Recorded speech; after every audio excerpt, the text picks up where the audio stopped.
Olá, saudações, seja bem-vindo ao curso de Gestão Financeira. Dando sequência no módulo 3, que trata sobre gestão financeira de curto e longo prazos, hoje falaremos sobre gestão do caixa, elaboração e análise dos fluxos de caixa em ambientes de incertezas. Na unidade 1, tratamos sobre a elaboração do orçamento de caixa, considerando a apuração de entradas e saídas, ou seja, recebimentos e pagamentos. Nesta unidade 2, vamos tratar sobre as incertezas. A elaboração de um orçamento de caixa considera também a previsão de diferentes cenários. De acordo com Gitman, são considerados três: cenários otimistas, prováveis e pessimistas. Cada um deles apresenta uma realidade. No entanto, é importante termos claro que a previsão de cenários possibilitará ao gestor financeiro a visualização do risco de diferentes alternativas. O orçamento de caixa, ele apresenta um resultado esperado. No entanto, é importante nós trabalharmos com o termo "e se". E se este resultado não acontecer? E se este resultado variar para mais ou para menos? A empresa ainda terá condições de honrar com as suas obrigações? Ou seja, a empresa ainda permanecerá solvente. Por isso que é importante que no momento da elaboração de um orçamento de caixa, o gestor leve em consideração esta análise de diferentes cenários, de diferentes alternativas. Para que você compreenda como é realizada uma análise de cenários, é muito importante que você tenha assistido a aula da unidade 1 deste módulo. Será apresentado na sequência um exemplo de Gitman, que foi elaborado com base no conteúdo apresentado na unidade 1 deste módulo. Na unidade 1 deste módulo, calculamos os resultados orçamentários para uma determinada situação. Esta situação que consideramos na aula anterior é apresentada aqui como situação mais provável. Então, observem comigo aqui. Vamos entender primeiro a distribuição destes resultados, o que significa cada linha, o que significa cada conceito. Na coluna da esquerda, nós temos recebimentos totais, menos desembolsos totais, fluxo de caixa líquido, até chegarmos ao saldo excedente de caixa. Estes termos são termos comuns. Foram apresentados na unidade 1. Os meses outubro, novembro e dezembro referem-se ao trimestre que consideramos lá na unidade 1. Os valores mais provável para os meses de outubro, novembro e dezembro são exatamente os valores que nós encontramos quando aprendemos a elaborar o orçamento de caixa para um determinado período. Observem que no mês de outubro, na coluna mais provável, temos recebimentos totais, 210 mil, menos desembolsos totais, 213 mil, igual ao meu fluxo de caixa líquido de 3 mil. Estes resultados estão apresentados na unidade 1 deste módulo. Considerando aqui no mês de outubro, esta coluna do mais provável, com o fluxo de caixa líquido de 3 mil negativos, vamos partir agora para a análise de cenários. Esses 3 mil negativos indicam o resultado esperado para a movimentação que acontecerá, que poderá acontecer no mês de outubro. Quando olhamos o saldo excedente de caixa, ainda na coluna do mais provável do mês de outubro, no valor de 22.000, notamos que, a partir do mês de novembro, na coluna mais provável, estes resultados variam. Lembrando que estes resultados para a coluna mais provável dos meses de novembro e dezembro foram apurados na unidade 1 do módulo 3. Muito bem. Agora vamos partir para a análise destes cenários. É esperado que a empresa chegue com um saldo excedente de caixa no mês de outubro com 22.000 positivos. Mas e se variar para menos? Esta variação poderá prejudicar a empresa em manter os seus compromissos em dia? Como que eu estabeleço esta variação?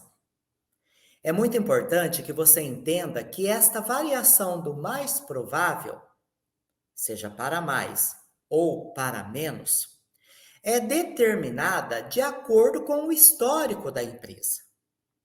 A empresa apresenta resultados anteriores. Estes resultados anteriores parte-se do pressuposto que ela também fez os seus planejamentos. Os planejamentos variaram muito? Variaram para mais ou para menos? Logo, a partir destes resultados, ela traça as suas expectativas de variações. Aqui neste exemplo, nós temos um resultado de recebimentos mais provável em 210.000. Em uma situação pessimista, de 210.000, a empresa cairia para 160 nos seus recebimentos. E quanto aos seus desembolsos, de 213.000, ela cairia para 200.000. Fabiano, de onde saíram estes valores? Estes valores aqui, a empresa considera resultados percentuais, como eu citei anteriormente, de acordo com os seus dados históricos. 210.000 para 160.000 representou quantos por cento de variação? Atenção, é muito importante que você considere neste processo de incertezas, de análise de cenários, o mesmo valor para o estágio pessimista e para o otimista, tomando sempre muito cuidado com essa sazonalidade. O valor precisa ser o mesmo para os recebimentos, para os pagamentos? Não necessariamente. Como citei em outros momentos, é muito importante que a empresa verifique suas situações, seus resultados passados. De repente, quando a empresa faz a análise de variação dos seus recebimentos em períodos anteriores, estas variações podem ser muito diferentes das variações dos seus pagamentos. Então, não esqueça, cada caso é sempre um caso. Posso fazer a variação dos meus cenários considerando somente os resultados finais do meu planejamento, ou seja, eu tenho o valor mais provável, esta coluna do meio. Posso, a partir daqui, jogar uma porcentagem para menos ou uma porcentagem para mais em todos os resultados? Não é aconselhável que isso aconteça. É aconselhável que esta variação de cenários aconteça lá no momento da sua programação de recebimentos. Logo, é importante que você faça essa análise de cenários por programações. Programação de recebimentos. Lá na unidade 1, nós vimos que este resultado de 210.000 é calculado a partir de um passo a passo. Pegue este passo a passo e faça também esta análise de cenário. A empresa apresenta uma programação de recebimentos para um mês de quanto? Estes recebimentos são originários de uma programação de vendas. É estimado que a empresa venda para o mês de outubro 200 mil. Esses 200 mil é o estimado. Mas e se ela vender 10% a menos? E se ela vender 10% a mais? O que acontecerá? Note que este raciocínio deve ser adotado para contas específicas. Quando eu digo variação, ou seja, incertezas de resultados, é muito importante que você pense o seguinte: aluguel. Aluguel geralmente é uma conta fixa, é um valor estabelecido de maneira contratual.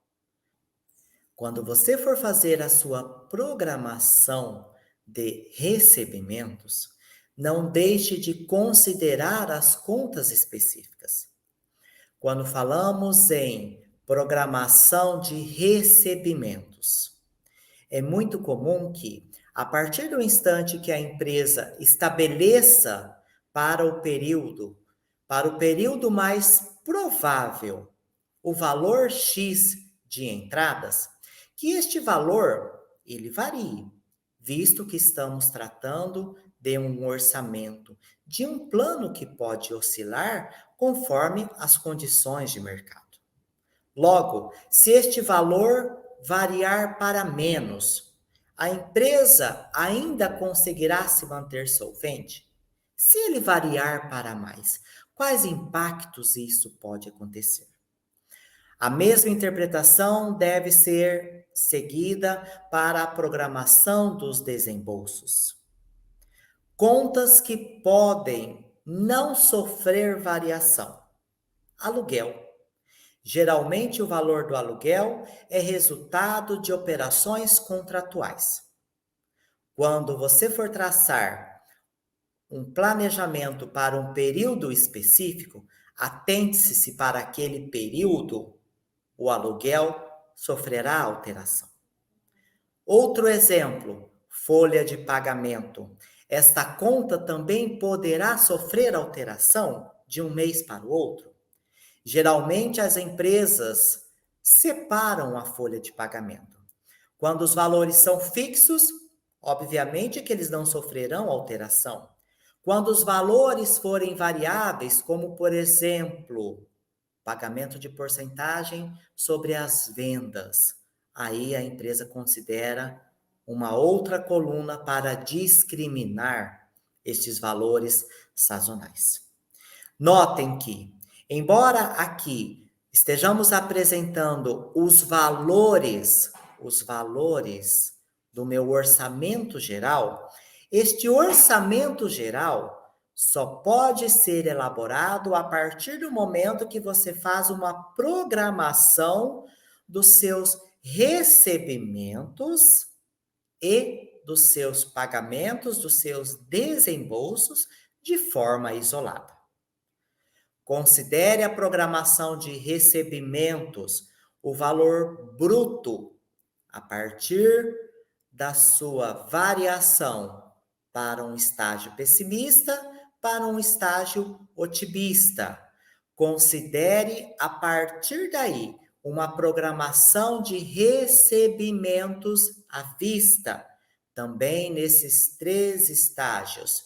Recebimentos a prazo, também nesses 3 estágios. A mesma análise, a mesma interpretação deve ser mantida quando você realizar a programação de desembolsos para determinados períodos. No momento que você for alimentar esta planilha do seu orçamento final, esta que nós estamos apresentando aqui, considere coluna por coluna. Inicie sempre pela coluna mais provável. Preencha para o mês de outubro mais provável, para o mês de novembro mais provável, para o mês de dezembro mais provável. Depois volte para pessimista ou otimista, enfim, aí a escolha é sua. Mas comece sempre pela mais provável. A mesma coisa deve acontecer no momento da elaboração do seu planejamento para os recebimentos e para os pagamentos. Planilhas do Excel são muito úteis para a elaboração deste orçamento. Sistemas informatizados auxiliarão, mas cuidado. Os sistemas, as planilhas precisarão estar devidamente alimentadas. Daí a importância de você compreender como é realizado este processo de análise em ambientes de incertezas. Porque se você colocar para variar uma conta que não sofrerá variação, o efeito será cascata. Ou seja, esses resultados, eles vão influenciando resultados dos períodos futuros. Atente-se. Este conteúdo exige muita atenção, exige muita atenção. Por isso é importante que você utilize o material de apoio que está no nosso plano de ensino, para que você não tenha dúvidas. Caso você tenha dúvida, utilize a equipe de apoio. Para encerrar este módulo, repito, observe que os valores das colunas mais provável dos 3 meses foram calculados na unidade 1 do módulo 3. Na dúvida, reveja a aula da unidade 1 do módulo 3. É importante também que você tenha claro que quando falamos em previsão de cenários, estamos considerando incertezas. Estas incertezas devem levar em consideração as sazonalidades do mercado. Como que está o ramo de negócio específico daquela empresa? Atente-se que, em geral, o orçamento de caixa só apresenta o total geral. Logo, esse total geral não é suficiente para garantir a solvência da empresa. Daí a importância do gestor financeiro, junto com toda a equipe envolvida no processo, realizar constantemente o monitoramento de suas operações, para que, caso sejam identificadas falhas, resultados negativos, esta equipe possa rever e traçar novas estratégias. Aqui temos as principais referências utilizadas para a elaboração deste conteúdo, que servirá como um forte ponto de apoio para os seus estudos. Um forte abraço e até a próxima aula.